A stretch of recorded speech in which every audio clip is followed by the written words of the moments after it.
ધૂમ 3ની સફળતા પછી વર્ષ 2014માં કેટરીના કૈફ પોતાની 3 ફિલ્મો સાથે તૈયાર છે અને આ ત્રણેય ફિલ્મ મોટા બજેટની છે. 500 કરોડ કમાનારી અભિનેત્રી શું આ વર્ષે 1500 કરોડ રૂપિયા કમાઈ શકશે?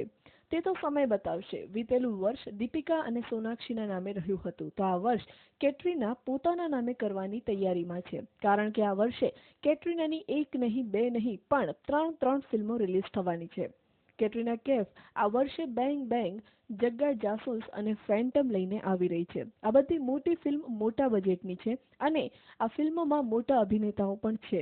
કેટરીનાની બેંગ બેંગ વીતેલા વર્ષોમાં રિલીઝ થવાની હતી, પણ રિતિકની ઈજાને કારણે શૂટિંગ થઈ શક્યું નથી. પરંતુ બેંગ બેંગના ચક્કરમાં કેટરીના અને રણબીરની ફિલ્મ જગ્ગા જાસૂસનું શૂટિંગ વારંવાર પાછળ થેલાતું જાય છે.